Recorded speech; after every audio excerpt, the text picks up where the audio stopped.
Welcome to Grave Hush. This is a channel where we share horror bedtime stories to help you relax, fall asleep, and enjoy the calm of the night. If you enjoy our stories, don't forget to like the video, subscribe to the channel, and turn on the bell icon so you never miss a new upload. We'd also love to hear from you in the comments. Tell us where you're listening from and what time it is right now as you're tuning in. Sit back, get comfortable, and let the story begin. Look, I need to warn you before I tell you this story. What I'm about to share with you. It's the most disturbing thing that's ever landed in my inbox. The girl who survived this? She's in witness protection right now. The FBI confirmed parts of her story, parts I honestly can't repeat here. This isn't some made-up creepypasta. This is real. It's happening right now to real women in cities all across America. She goes by Rebecca now. Obviously not her real name, so Rebecca was 19. Pre-med student up at Northwestern, working 3 jobs just to afford her textbooks. I'm talking about the kind of girl who studied in hospital cafeterias because she couldn't afford Starbucks. Smart as hell, driven, but desperate enough to consider alternatives when her student loans got denied. That's when this guy, Dr. Marcus Chen, found her on LinkedIn. Successful surgeon, owned multiple medical practices. The whole thing looked completely legit. But his approach was different, really professional, almost clinical about it. He said he was looking for an educated companion for medical conferences and social events. During their first coffee meeting, he tells her, "I value intelligence over appearance. I need someone who can discuss medical topics, understand my work. Think of it as a paid medical internship with social requirements. And listen to this offer, $5,000 monthly allowance. Plus, he'd pay for her medical school applications, MCAT prep courses, even offered to write recommendation letters. All she had to do was show up to some professional events and dinner meetings. But first, and this is where it gets weird, he needed her to get a complete medical workup. Standard procedure, Dr. Chen explained. I can't risk exposure to communicable diseases.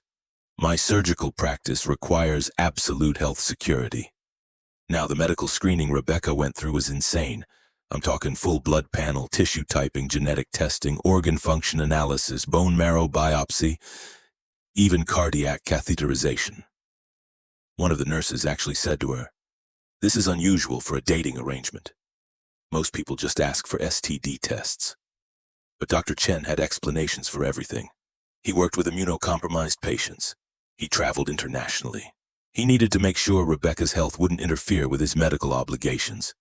It all sounded reasonable, right? Rebecca's results came back perfect. Rare blood type, excellent organ function, no genetic disorders, optimal bone marrow production. Dr. Chen seemed particularly pleased with her kidney function scores. "You're remarkably healthy," he said, reviewing her charts. "Perfect specimen, really. That phrase should have been a red flag." The first month was everything he promised. Expensive restaurants, medical conferences in luxury hotels, meeting prominent surgeons and hospital administrators. Dr. Chen was charming, respectful, never pressured her for anything inappropriate. But Rebecca started noticing odd things. Dr. Chen's colleagues would ask strange questions about her health, her family medical history, whether she had any hereditary conditions. Some conversations would just stop when she walked up. "They're just interested in your pre-med studies," Dr. Chen would tell her. Now here's where it gets really dark. The turning point came during a weekend trip to his private clinic outside the city. Rebecca was expecting maybe a small medical office.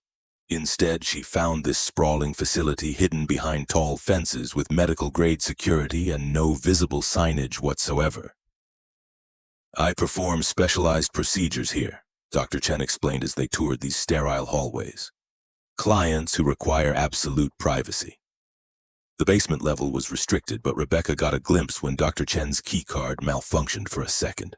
Multiple operating rooms, recovery areas with these heavy restraints, and, God, what looked like an industrial crematorium.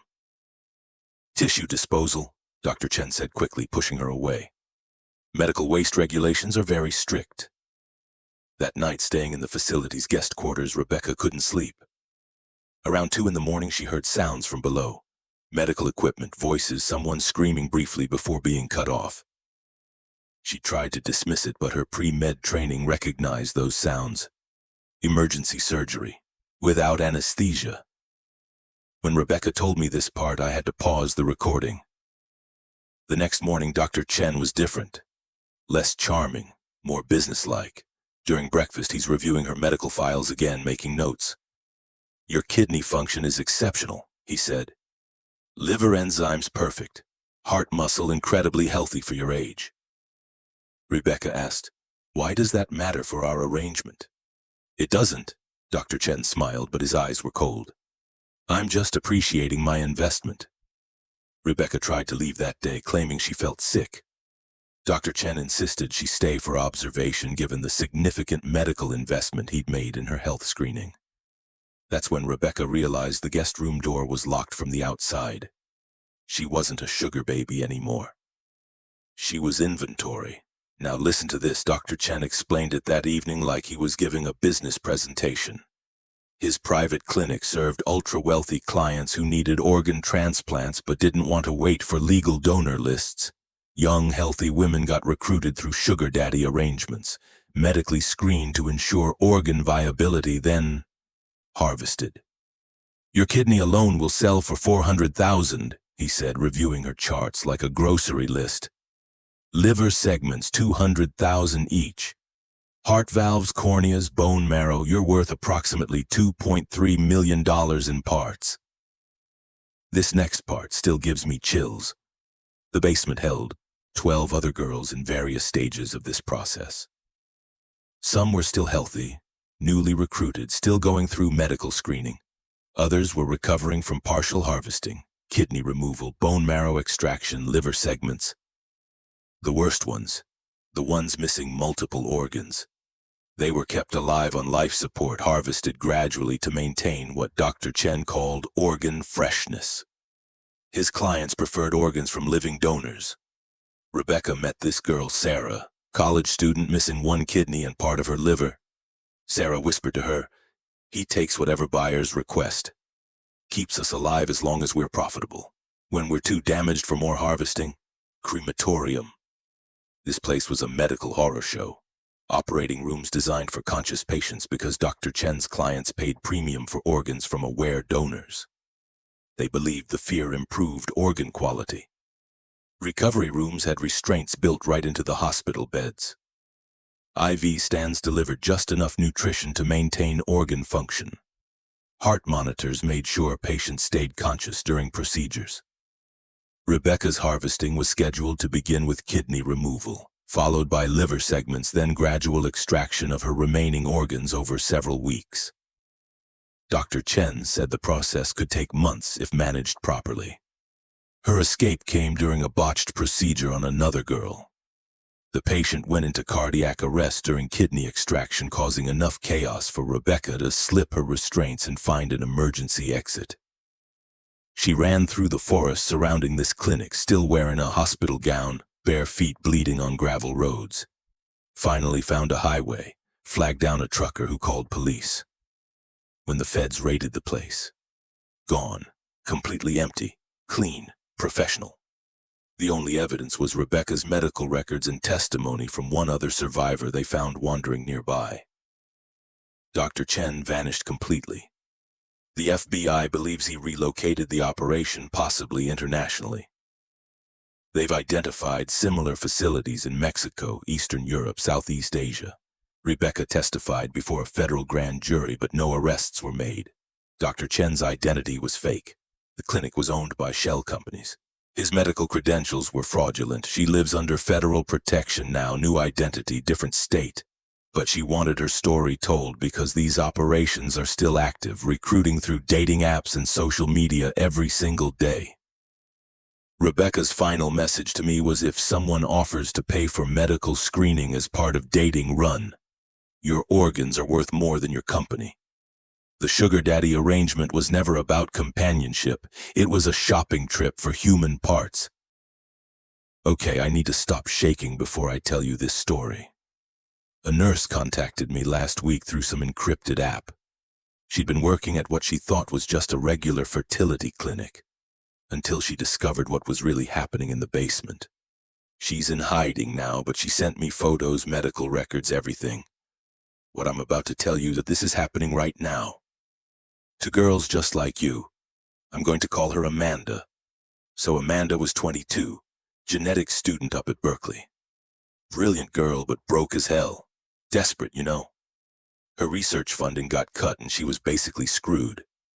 That's when this guy, Dr. Jonathan Cross, found her academic profile online. Now, this wasn't some random rich dude. Cross owned fertility clinics, had government contracts, connections to major pharmaceutical companies. When he approached Amanda, everything seemed completely legitimate. I need an intellectual companion for medical conferences, he told her. Someone who actually understands genetic research. Listen to this offer, 15 grand a month, plus he'd fund her graduate studies, provide lab access, even co-author papers with her. For a broke student, this was like winning the lottery. But first, he needed comprehensive medical evaluation. Standard procedure for my research environments, Dr. Cross explained. Made sense, right? Amanda's medical screening was absolutely insane. I'm talking full genetic sequencing, hormone panels, fertility assessments, psychological testing, even family medical histories going back generations. Her results fascinated Cross. Exceptional genetics, high intelligence markers, no hereditary diseases, optimal reproductive health. Remarkable genetic profile, he said, studying her charts with this unsettling intensity. Exceptional breeding potential. The phrase felt wrong, but Amanda really needed that money. First few months seemed perfect. Luxury conferences, private dinners with Nobel laureates, access to cutting-edge labs.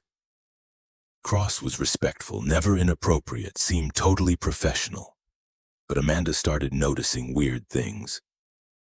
Cross's colleagues would ask these strange questions about her family planning, whether she wanted children, her thoughts on genetic optimization. Some mentioned previous assistants who'd helped with special reproductive projects.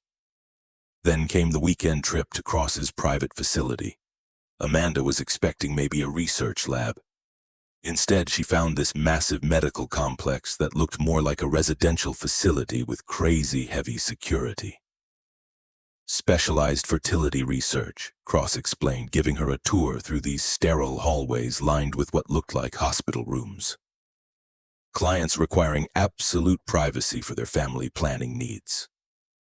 The restricted basement wing made Amanda really uncomfortable. Through briefly opened doors, she glimpsed medical equipment, monitoring devices, and multiple nursery rooms filled with cribs.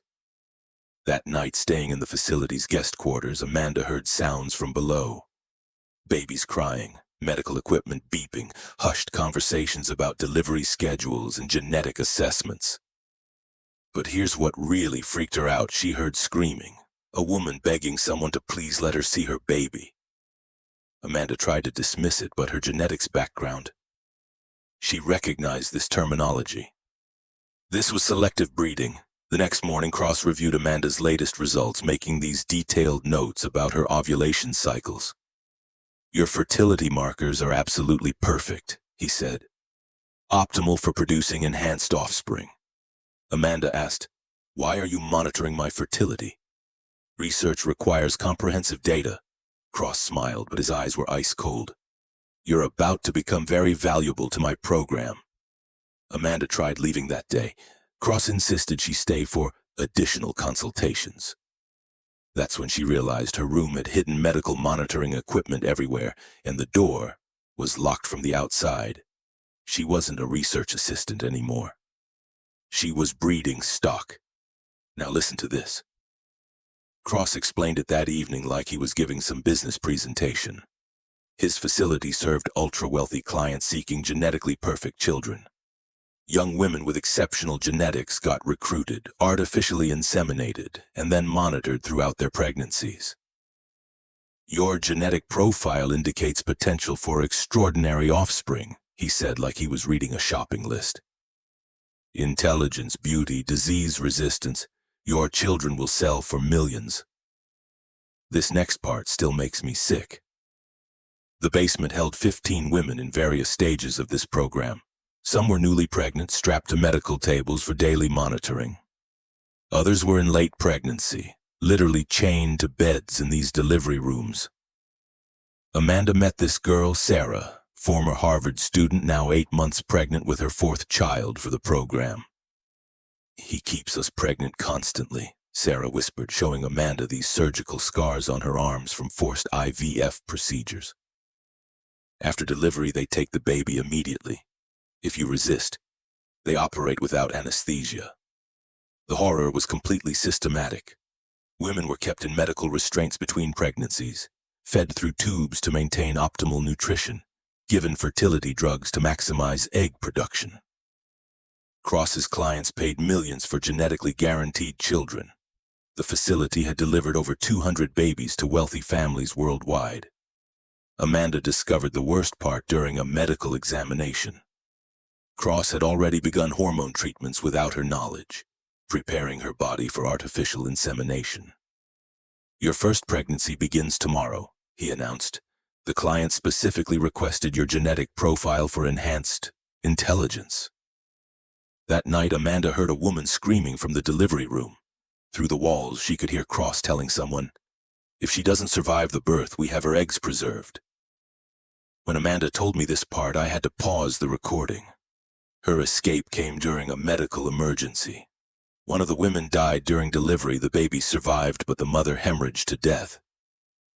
In all the chaos, Amanda picked the lock on her restraints using this medical pin and got to Cross's computer. The files were absolutely horrifying. Photos of dead mothers, financial records showing baby sales, genetic profiles of hundreds of recruited women, and locations of similar facilities in 12 countries. She downloaded everything to a flash drive and ran through an emergency exit during the crisis. Amanda made it to a highway, still wearing a hospital gown, her arms covered in needle marks from forced medical procedures. When the feds raided the facility, Cross had vanished, but they found 17 women in various stages of pregnancy, all showing evidence of medical abuse, malnutrition, and psychological torture. 3 women died during the rescue. Their bodies were too damaged from repeated forced pregnancies and medical experimentation. Cross relocated internationally. The FBI believes he's operating in countries with weaker regulations, still serving wealthy clients seeking designer children. Amanda testified before Congress, but the investigation revealed a network of similar facilities operating globally. She lives under federal protection now, but she wanted her story told because these programs actively recruit through academic networks every single day. Amanda's final words to me were, "If someone shows unusual interest in your genetics for a relationship, run. You're not being evaluated as a companion. You're being selected for forced pregnancy." Here's what really gets me. The medical records Amanda stole revealed something else. Cross had been tracking her ovulation cycles through her phone's health app for months before they ever met. He'd been planning her pregnancy before their first coffee. The sugar daddy arrangement was never about companionship. It was genetic selection for a human breeding farm. Yesterday, I got this video sent to my encrypted email. No explanation, no message, just a 40-second security camera clip that, honestly, I almost deleted it, but something made me watch. Black and white footage, timestamp showing 2:47 a.m. This girl is running down what looks like a basement hallway, wearing just a hospital gown. She's looking over her shoulder, absolutely terrified, trying door handle after door handle, all locked. Then she stops at this heavy metal door and starts pounding on it, screaming something I can't make out. Video cuts off right there. I figured it was fake, some horror movie clip or whatever. But then I reverse searched the timestamp and location data from the file. The footage was real, and it was recorded 3 months ago at a mansion in Malibu. So I started digging into the property records. $15 million estate owned by Richard Blackwood. Tech executive, made his fortune in AI development. Clean background, no criminal record, successful businessman. But here's where it gets weird. I started looking into missing persons cases around that area. Found this girl, Sofia Martinez from Phoenix, 23, disappeared about 3 months ago. Her family had been posting her picture everywhere. I looked at her photos and, Jesus, that was the girl in the video. Sofia's social media told the whole story. She'd been posting about her new relationship with some older, wealthy guy. Flying to fancy places, expensive dinners, designer clothes, classic sugar baby arrangement. Her last Instagram story was from that exact mansion. Living my best life, with champagne emojis. Then nothing. Complete radio silence for 3 months.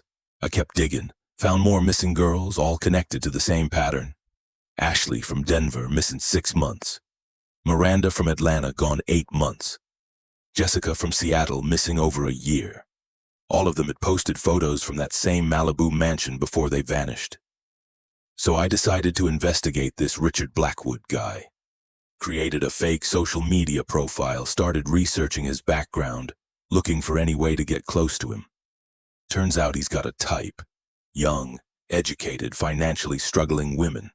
Always approaches them through social media with the same line. Seeking refined companionship, discretion required, compensation generous.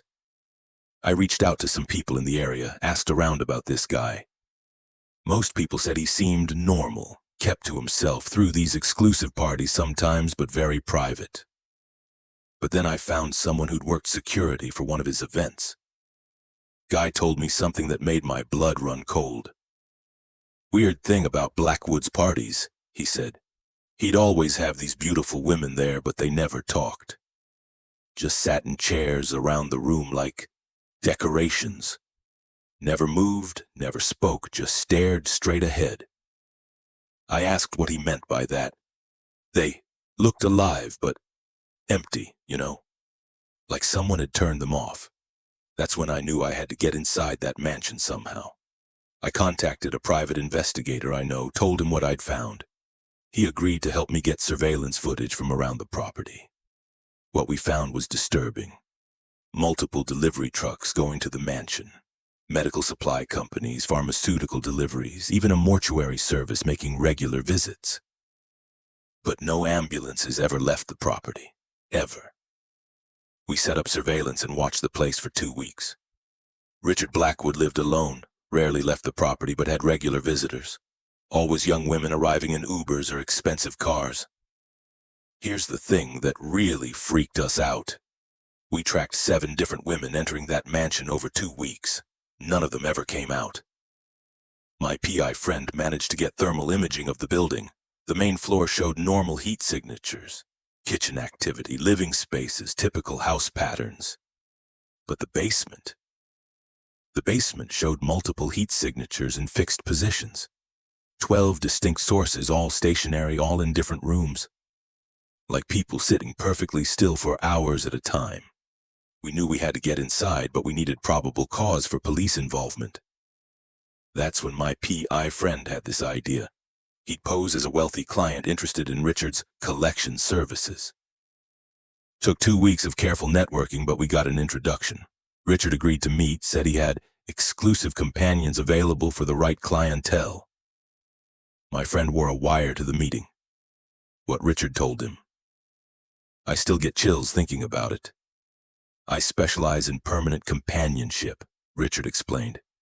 Women who are always available, always beautiful, never demanding. They require no conversation, no entertainment, no emotional maintenance. When my friend asked how that was possible, Richard smiled. Medical innovation, a series of targeted injections that affect motor function while preserving consciousness. My companions remain fully aware but physically unable to respond. They can see, hear, and think, but they cannot move or speak. My friend asked to see the merchandise. Richard led him to the basement I'd seen in that video. 12 rooms, 12 young women, each one sitting perfectly still in elaborate chairs, dressed in beautiful vintage clothing, hair and makeup flawless. All of them with their eyes open, all of them breathing, none of them moving. They're still completely conscious, Richard explained proudly. That's what makes them perfect. They experience everything but can never leave, never age poorly, never become difficult. My friend asked about Sofia Martinez specifically. Ah, yes, one of my newer acquisitions. Beautiful girl, very spirited when she arrived. She's in room 7 now. Quite peaceful. The wire captured everything. We had enough evidence to bring in federal agents. But when they raided the mansion the next day, empty. Completely cleaned out. Richard Blackwood had vanished. The basement rooms were there, but stripped clean. No evidence, no girls, nothing. The thermal imaging from our surveillance confirmed our worst fears. 12 heat signatures had been removed from the property the night before the raid. Richard had moved his collection. Federal investigation is ongoing, but they believe he's relocated internationally. Countries with weaker oversight, fewer questions about missing persons. Somewhere out there, 12 girls are still sitting in chairs. Still conscious, still aware, still trapped in their own bodies. Still part of someone's private collection.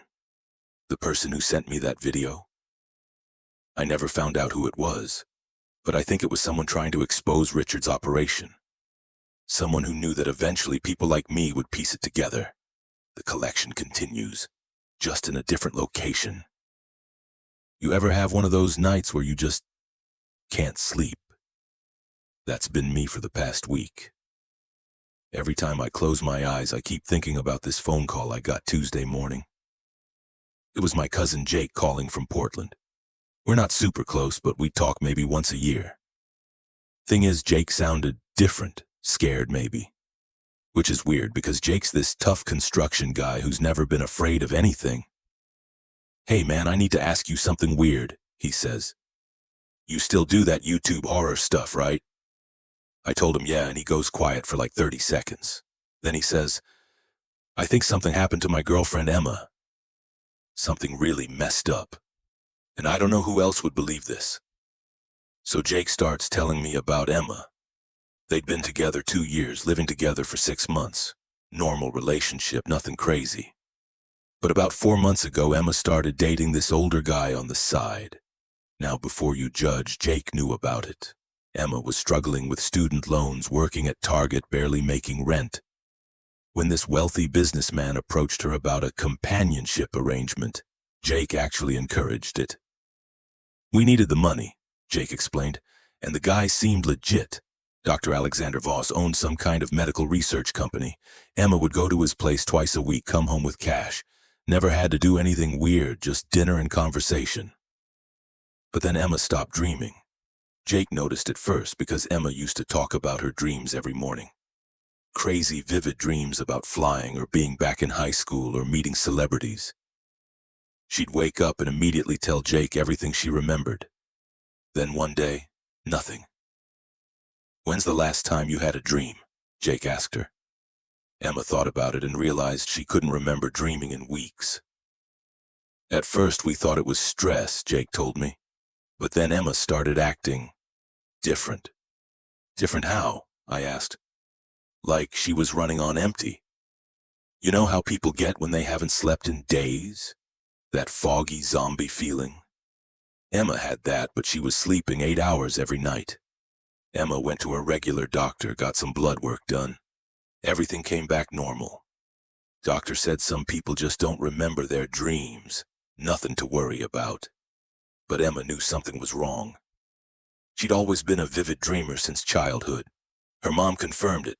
Emma used to have nightmares so intense as a kid that she'd sleepwalk.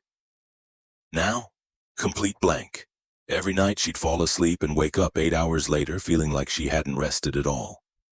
Jake started paying attention to Emma's routine with Dr. Voss. She'd leave Tuesday and Friday evenings, come back the next morning with $500 cash. Always seemed exhausted afterward, would sleep for 12 hours straight. I asked her what they did during these overnight visits, Jake said. Emma said they'd have dinner, watch movies, talk about her goals and dreams. Then she'd sleep in the guest room and leave in the morning. But Jake noticed something else. Every time Emma came back from Dr. Voss's place, she'd have this tiny bandage behind her right ear, almost hidden by her hairline. "What's that from?" Jake would ask. "I must have scratched it," Emma would say, but she never remembered doing it. 3 weeks ago, Jake decided to follow Emma to one of her appointments. Dr. Voss lived in this massive modern house up in the hills, all glass and steel, security cameras everywhere. Jake parked down the street and waited. Around midnight, he saw something that made his blood run cold. A medical van pulled up to the house. Two people in surgical scrubs wheeled out what looked like a small medical cooler, the kind used for transporting organs. They loaded it into the van and drove off. Jake waited until morning, watched Emma leave looking completely drained. Then he confronted her about the medical van. Emma had no memory of any medical procedures. As far as she knew, she'd slept peacefully in the guest room all night. That's when Jake started researching Dr. Alexander Voss. Turns out the guy wasn't a medical doctor at all. He had a PhD in neuroscience, specialized in sleep research and consciousness studies. His company, Morpheus Labs, had several patents related to dream extraction technology. Dream extraction. What the hell does that even mean? Jake dug deeper and found some disturbing research papers Dr. Voss had published.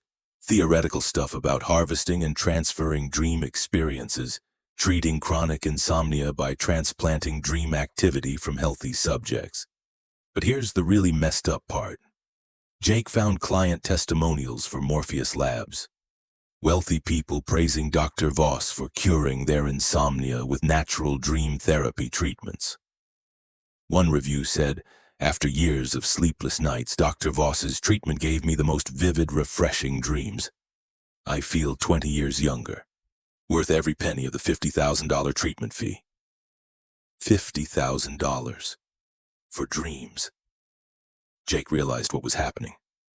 Dr. Voss was extracting Emma's dreams and selling them to rich insomniacs who couldn't dream naturally anymore. Emma was basically a dream farm. Jake tried to convince Emma to stop seeing Dr. Voss, but she refused. She needed the money, and nothing seemed physically wrong with her. "Besides," Emma said, "what's the worst that could happen? I'm just not remembering my dreams." Last Tuesday night was Emma's regular appointment with Dr. Voss. Jake waited for her to come home Wednesday morning. She never did. Jake drove to Dr. Voss's house. Empty. For sale sign in the yard, like nobody had lived there in months. He called the police, filed a missing persons report. But Emma was an adult who'd been voluntarily visiting someone. No signs of foul play. Jake searched Emma's belongings and found something in her jewelry box. A small glass vial filled with what looked like swirling gray mist. There was a label. EM, Rem Extract number 47, premium grade. That's when Jake called me. "I think Dr. Voss took too much," Jake said. "I think he extracted so many dreams from Emma that there was nothing left of her consciousness to wake up." Jake sent me photos of the vial, Dr. Voss's research papers, everything he'd found. I've been staring at this evidence for days, trying to make sense of it. But here's what's really keeping me awake. I found Dr. Voss's new business listing online. He's operating in a different city now under a new company name. Still advertising natural dream therapy for wealthy clients suffering from insomnia. And he's recruiting new dream donors through sugar baby websites. Emma's dreams are probably still being sold to some insomniac billionaire who's sleeping peacefully every night. While Emma might be trapped in a dreamless coma somewhere or worse. Jake's offering a reward for any information about Dr. Voss's current location. But I think Emma's already gone. You can't live without dreams forever. Eventually your mind just stops. Dr. Voss is still out there, still harvesting dreams from desperate young women, still selling pieces of their consciousness to the highest bidder. Sweet dreams. My brother Tommy works IT support for some big tech companies around Silicon Valley. Last month he called me freaking out about this case he'd been assigned to. "You're not gonna believe what I found on this server," he said. "I think I stumbled into something really illegal." Tommy had been hired to do data recovery for this startup that went bankrupt. Standard job. Retrieve client files, backup systems, transfer everything to new servers. But when he started digging through their data, he found something that didn't match their business model. The company was supposed to be developing educational VR software. but Tommy found terabytes of recorded VR sessions that looked more like torture simulations. At first I thought it was maybe some kind of horror game development, Tommy explained. But these recordings went on for hours, days even, and the reactions seemed way too real. Tommy sent me some screenshots of file names he'd found, things like Subject 23 Pain Threshold Test Day 47 and Rachel M Psychological Break Session 12 and Fear Response Analysis Batch 7. This didn't sound like game development. Tommy kept digging and found user profiles for something called Project Dreamscape. Each profile had a photo of a young woman, detailed psychological assessments, and what looked like payment schedules. But here's the weird part. The payment amounts were huge, like 6 figures per subject, way more than any VR testing should cost. One profile caught Tommy's attention. Sarah Chen, 24, Berkeley psychology student. Her file showed she'd been active in simulation for over 8 months. 8 months of continuous VR, that's impossible. Nobody can stay in virtual reality for that long without serious health problems. Tommy decided to check if Sarah Chen was a real person. Found her social media accounts. Saw she'd been posting regularly for the past year about her new job doing user experience testing for a VR company. Her posts painted a picture of the perfect gig. Great pay, flexible hours, just had to test virtual reality experiences and provide feedback. She posted photos of herself with expensive new clothes, fancy dinners, talking about finally being able to pay off her student loans. But Tommy noticed something strange about Sarah's posts. They were too consistent. Every few days, same type of content, same writing style, posted at almost identical times, like they were automated. Tommy looked at the timestamps on Sarah's VR sessions versus her social media posts. She was posting on Instagram at the exact same time she was supposedly logged into 8-hour VR torture simulations. Someone else was managing her social media while she was trapped in virtual reality. Tommy found contact information for the company owner, Dr. Marcus Webb, successful entrepreneur, multiple VR startups, legitimate business background. But when Tommy looked closer at Dr. Webb's other ventures, he found a pattern. 3 previous VR companies, all bankrupt within 2 years, all with the same mysterious client base of wealthy individuals paying premium prices for exclusive virtual experiences. Tommy realized Dr. Webb wasn't developing VR software. He was running virtual torture chambers for rich sadists. The business model was brilliant in its cruelty. Recruit young women through fake job postings for VR testing. Gradually increase the length and intensity of sessions. Keep subjects trapped in virtual reality for months while their bodies were maintained in real-world facilities.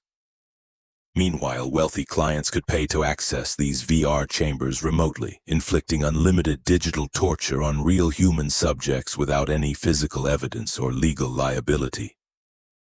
Tommy found client communications that made his stomach turn. Messages like, "Can we increase the pain sensitivity for subject 15? And I want to try the drowning simulation with the new girl, and how much extra to keep her conscious during the fire scenario." The subjects experienced everything as completely real while trapped in VR. Their brains couldn't distinguish between virtual and actual torture. But since no physical harm occurred, technically no crime was being committed. At least that's how Dr. Webb marketed it to his clients. Tommy discovered the real horror when he found the medical monitoring files. The subjects' bodies were deteriorating rapidly from prolonged VR exposure. Muscle atrophy, malnutrition, psychological breaks, some falling into catatonic states. Several subjects had died while connected to the VR systems. Their deaths were listed as natural causes, complications from voluntary medical research. Sarah Chen's file showed critical health warnings. 8 months of continuous virtual torture had pushed her brain to the breaking point.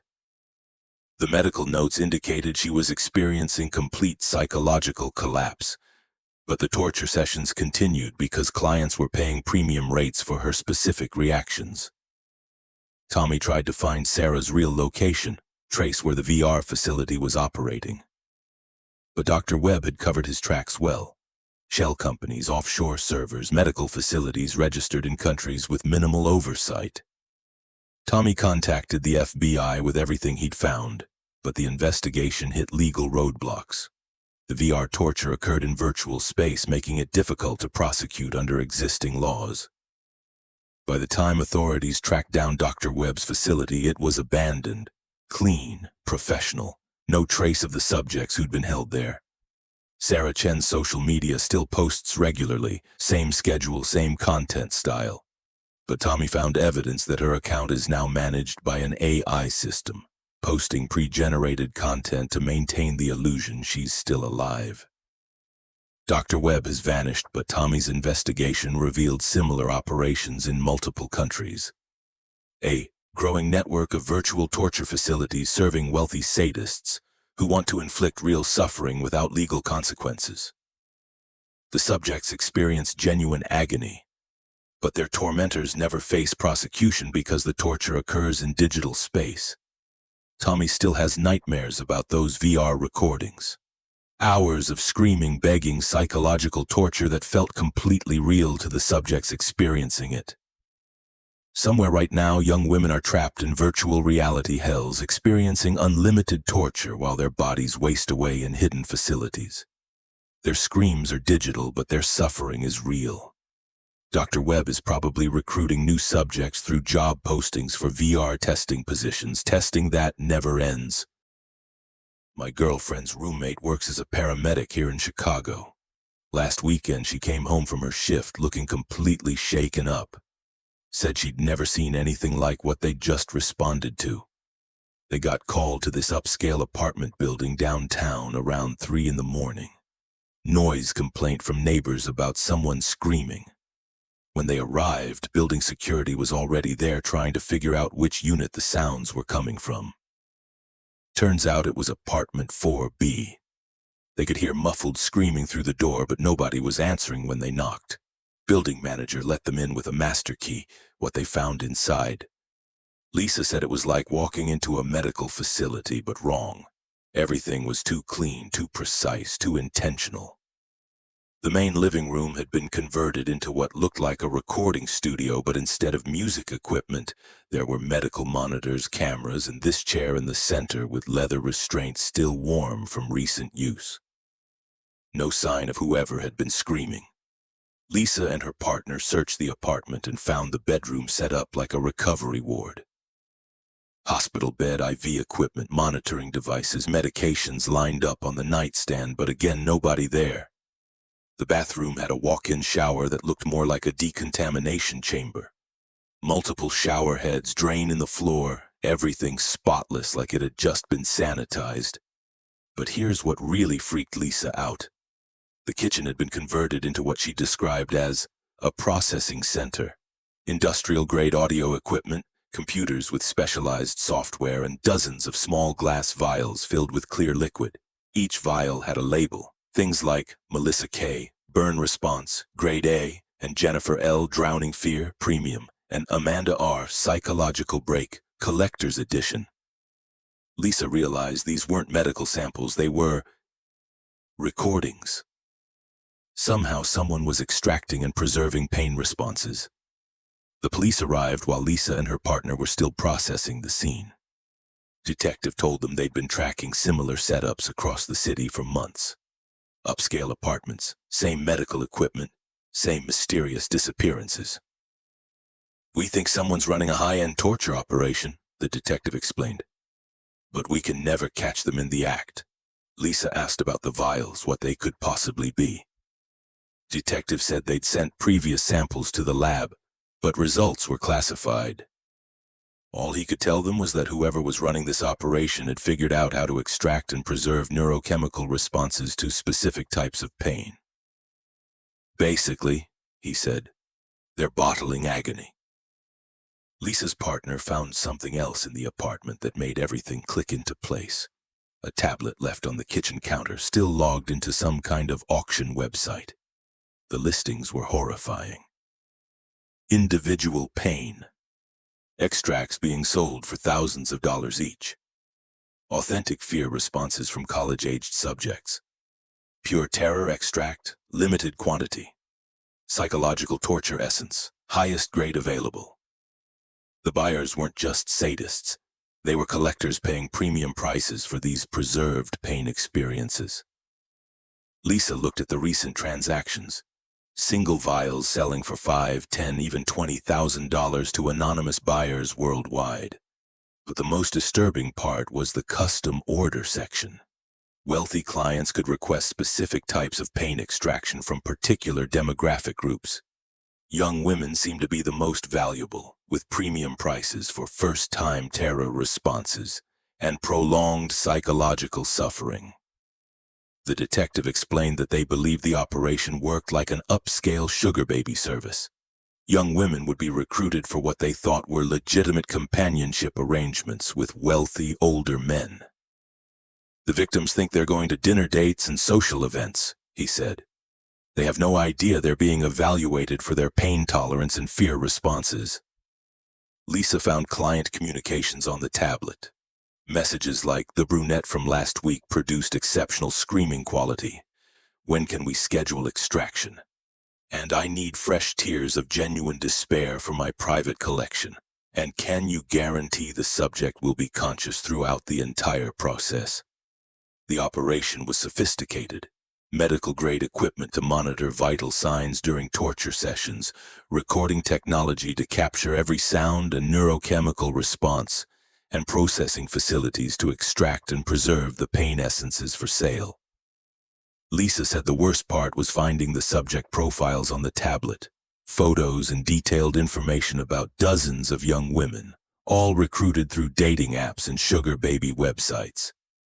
Each profile included psychological assessments, pain tolerance ratings, and notes about which types of torture produce the highest quality product. Some profiles were marked completed, with dates and extraction details. Others showed in progress with scheduled session times. The apartment Lisa responded to belonged to someone named Dr. Harrison Vale, but police discovered the identity was fake. The real Harrison Vale had died in a car accident 3 years ago. By the time investigators finished processing the scene, the mysterious torturer had vanished completely, left behind thousands of dollars in medical equipment rather than risk getting caught.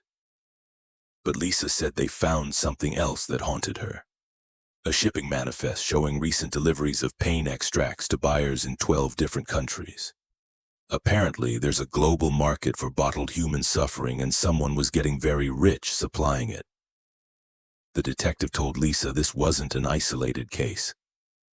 Similar operations were being discovered in major cities worldwide, all targeting young women through fake sugar daddy arrangements. "These girls think they're getting paid for companionship," he said. "They don't realize they're being harvested for their ability to suffer." Lisa couldn't sleep for days after that call. She kept thinking about those vials, each one representing hours of someone's genuine terror and agony, now sitting on some collector's shelf like fine wine. Somewhere out there, wealthy sadists are paying premium prices for authentic human suffering. And someone is still harvesting it from desperate young women who just needed money. The pain collection continues. 3 days ago, my buddy Daniel from college reached out to me completely panicked. We hadn't talked in months, but he said he needed to tell someone what happened to his ex-girlfriend before he lost his mind. "She's not dead," Daniel kept saying, "but she's not alive either. And I think I know why." Daniel dated this girl Melissa for about 8 months last year. Art student, really spiritual, always talking about energy and auras and karma. Sweet girl, but broke as hell, living off ramen and hope. That's when she met Vincent Blackthorne at some gallery opening. Distinguished older guy, maybe 50, expensive suit, seemed genuinely interested in her artwork. Started buying her pieces, paying way more than they were worth. Within weeks, Vincent was offering Melissa a different arrangement. $5,000 a month to be his cultural companion at art events and charity galas. Daniel was skeptical, but Melissa insisted Vincent was harmless. Just lonely, wanted intelligent conversation, never made her uncomfortable. But Daniel noticed changes in Melissa almost immediately. "She stopped laughing," Daniel told me, "like completely. I'd tell jokes that used to crack her up and she'd just stare at me blankly. Melissa also stopped creating art. The girl who used to paint obsessively suddenly had no inspiration, no creative drive. Her apartment filled up with unfinished canvases. When Daniel asked about it, Melissa said she felt empty inside but couldn't explain why. 2 months into the arrangement, Daniel discovered something that made his blood run cold. He was at Melissa's place when Vincent called, but she was in the shower. Daniel answered her phone. "Tell the vessel I'll be collecting her at 9 tonight," Vincent said in this cold, clinical voice. "The buyers are eager to evaluate her progress." Vessel. Buyers. When Daniel asked Melissa about it, she had no memory of any buyers or being called a vessel. As far as she knew, Vincent just took her to elegant parties with art collectors and philanthropists. Daniel decided to follow them to one of these events. Vincent picked up Melissa in a black limousine and drove to this mansion in the hills. From outside, Daniel could see it was definitely a party. Well-dressed people, catered service, live music. Looked completely legitimate.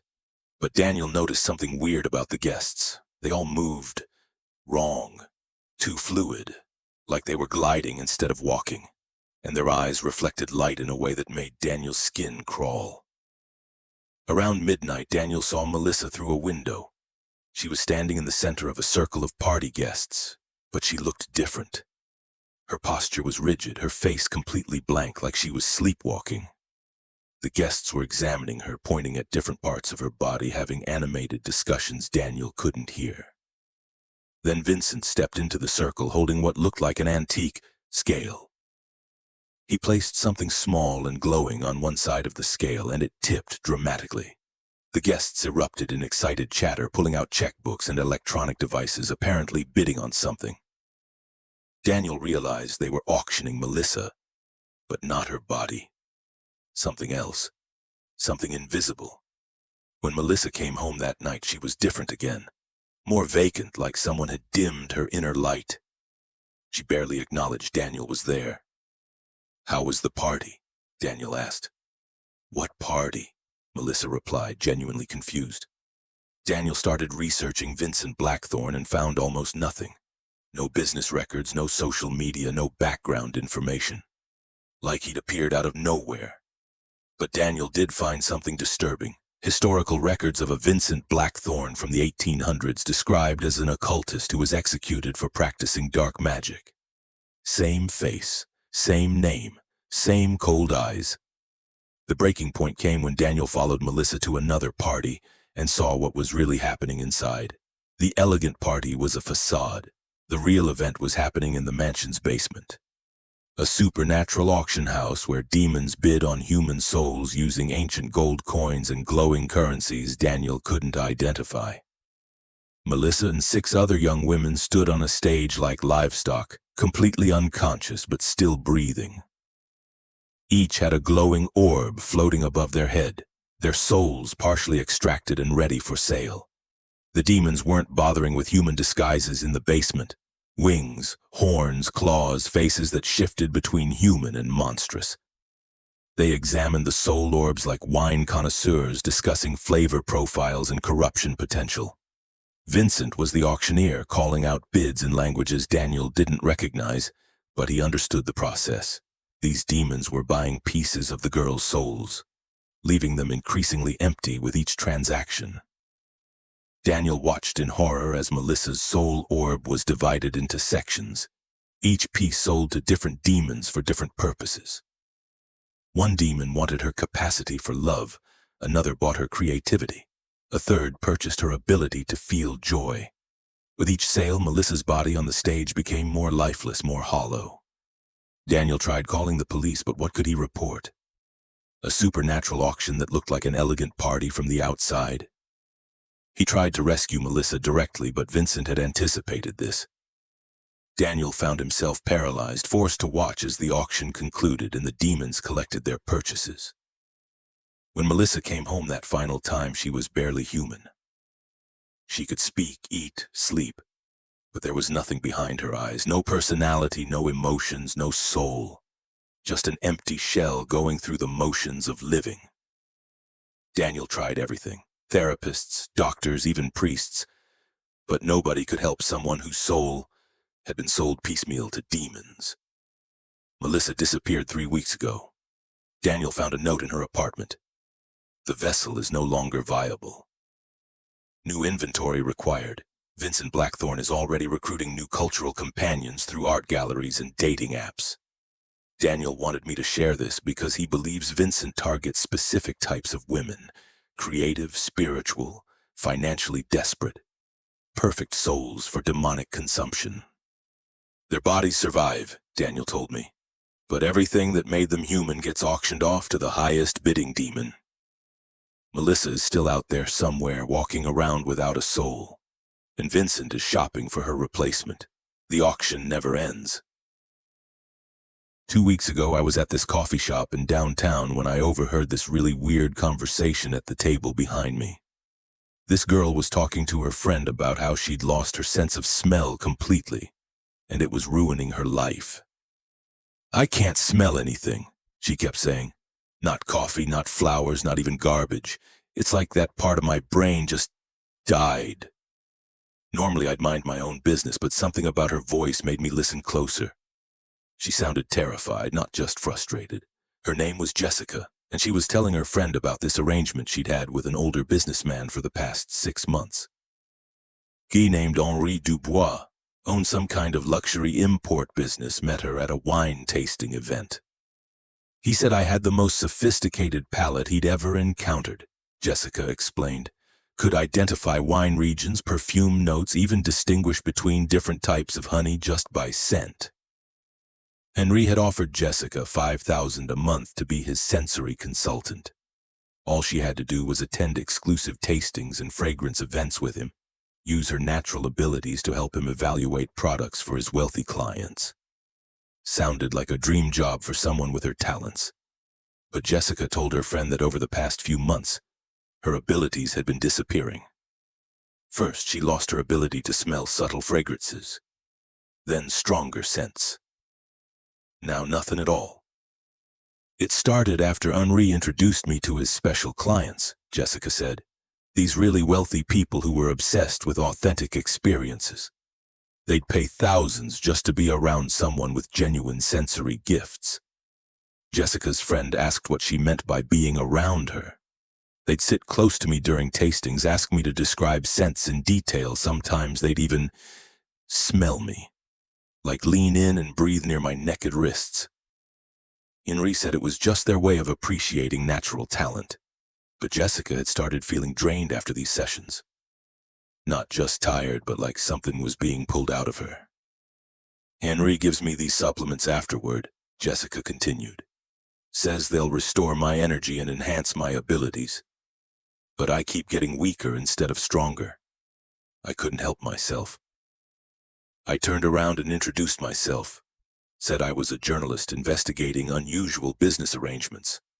Jessica seemed relieved to talk to someone new about it. She told me Henri's clients were paying enormous amounts for scent experiences with her. Some would pay $10,000 just for a private session where Jessica would describe fragrances while they sat nearby. "They never touch me or anything inappropriate," Jessica insisted. "But they get this look in their eyes like they're feeding off my reactions to different scents." Jessica showed me photos from some of these events. Wealthy older people sitting in circles around her while she sampled expensive perfumes and described the scent profiles. Their faces showed this intense hunger, like they were absorbing something from her. The more Jessica described these sessions, the more disturbed I became. These weren't normal fragrance consultations. I asked Jessica if I could meet Henri, maybe interview him about his business model. She agreed to introduce us. Henri Dubois was exactly what you'd expect from a luxury consultant. Impeccably dressed, sophisticated accent, extensive knowledge of high-end products. But there was something predatory about how he watched Jessica during our conversation. "Jessica possesses a rare gift," Henri explained. "Natural olfactory sensitivity that cannot be replicated or taught. My clients pay premium prices for authentic sensory experiences. When I asked what made these experiences so valuable, Henri's explanation got weird. In our modern world, people have lost connection to genuine sensation, he said. My clients seek to reclaim that connection through proximity to someone who still possesses natural sensory purity. Henri showed me testimonials from clients raving about their sessions with Jessica. Life-changing. Restored my ability to appreciate beauty. Felt 20 years younger after spending time with her natural gifts. But I noticed something disturbing in the testimonials. Several clients mentioned that their own sense of smell had dramatically improved after sessions with Jessica, while Jessica was simultaneously losing hers, like her abilities were being transferred to them somehow. I started researching Henri's background and found some troubling connections. He'd worked with several other young women with exceptional sensory abilities over the past few years. All of them had eventually lost their natural talents completely. One girl named Monica had been a professional perfumer until she met Henri. After 6 months as his consultant, she could no longer smell anything and had to give up her career. Another woman, Tara, had been a sommelier with a legendary palate. Henri's wealthy clients had paid thousands for wine tastings with her. Now she worked at a grocery store because she'd lost all ability to taste wine. I confronted Henri about this pattern, but he dismissed it as coincidence. Sensory abilities naturally decline with age and stress, he said. It's unfortunate, but not uncommon. Jessica disappeared 2 days after my interview with Henri. Her apartment was cleaned out, no forwarding address, like she'd never existed. But I found something else disturbing. Henri had already posted online looking for a new sensory consultant with exceptional natural olfactory gifts. The cycle continues. Somewhere Henri's wealthy clients are enjoying enhanced senses they've somehow stolen from desperate young women, while those women lose the very abilities that made them special. The harvest never ends. About a month ago, I was getting my car serviced at this garage downtown when the mechanic started telling me about his daughter. Guy named Frank, been working there for 20 years, never talked much about personal stuff, but he looked really shaken up. My daughter Grace came back home last week, Frank said while checking under my hood. Been missing for 4 months. Police couldn't find her. Said she probably ran off with some boyfriend. Frank explained that Grace was 21, art school dropout, been struggling to find work. Living at home, feeling like a failure, constantly stressed about money and her future. She'd been posting on Instagram about this new guy she met, Frank continued. Some businessman named Richard Sterling. Fancy restaurants, expensive gifts, seemed like she'd hit the jackpot. Grace had been secretive about Richard, never brought him around, always met him at hotels or his place. Frank figured she was embarrassed about their modest home, didn't want some rich guy seeing how they lived. Then one day she just disappeared, Frank said. Left a note saying she was moving in with Richard, starting a new life, don't try to contact her. Frank tried reaching Grace's phone, but it went straight to voicemail. Her social media went dark, like she'd vanished completely. 4 months later, Grace showed up at Frank's door at 3 in the morning, barely recognizable. She was maybe 90 pounds, covered in scars, missing 2 fingers on her left hand, Frank told me, his voice shaking. Looked like she'd been tortured for months. Grace wouldn't talk to police, wouldn't go to a hospital, just wanted to hide in her childhood bedroom. But she finally told Frank what had happened to her. Richard Sterling wasn't just wealthy, he was the CEO of some major pharmaceutical company, managed hundreds of employees, dealt with constant pressure and stress from investors and board members. Grace said Richard told her he needed a way to release stress that wouldn't affect his professional reputation, Frank explained. Couldn't drink, couldn't do drugs, couldn't have public breakdowns. So he found a different outlet. Richard had recruited Grace through Instagram, same as a normal sugar daddy arrangement. Offered her $3,000 a month to be his companion for stress relief sessions. Grace thought it meant massages, maybe some light conversation after his difficult workdays. She was wrong. Richard's mansion had a soundproofed basement divided into small cells. Each cell contained a different girl he'd recruited through social media. young women who thought they were entering sugar baby arrangements but had become his personal stress relief tools. When Richard had a bad day at work, he'd go downstairs and take it out on whoever was available, Frank said. Beating, cutting, burning. Said it helped him think clearly for board meetings. Grace spent 4 months in that basement. Richard would come down 2 or 3 times a week, usually after difficult business calls or stressful investor meetings. He kept detailed records, Frank told me. Which girl handled certain types of stress best, what methods were most effective for different situations. Like a twisted stress management system. The basement held 8 girls total. Some had been there over a year, others were newer arrivals. Richard rotated between them based on his mood and stress level. Grace said some of the girls had gone completely insane from the torture, Frank continued. Others had died from their injuries. Richard would just recruit replacements through dating apps. Grace's escape came during one of Richard's worst stress episodes. His company had lost a major contract. Board members were threatening his position, and he'd come to the basement in a rage. He chained Grace to a wall and started his usual routine, but this time he left his briefcase open nearby. Inside was a small knife he used for opening mail. When Richard stepped away to choose his next torture implement, Grace made a desperate decision. She used the knife to cut off 2 of her own fingers, making her hand small enough to slip out of the metal shackle. She said the pain was nothing compared to what Richard had been doing to her for months, Frank said. Cutting off her fingers was the easy part. Grace managed to unlock several other cells and tried to help the other girls escape, but most were too damaged mentally and physically to run. 2 girls came with her, but they got separated during the escape through the wooded area around Richard's property. Grace made it to a highway and flagged down a truck driver who took her to a gas station. From there, she called Frank. The other girls Grace tried to save. "We don't know what happened to them," Frank said. Police went to the address Grace gave them, but the house was empty. Clean. Like nobody had ever lived there. Richard Sterling had vanished completely. New identity, probably new hunting grounds, definitely new victims. Frank showed me photos Grace had managed to take with Richard's phone before she escaped.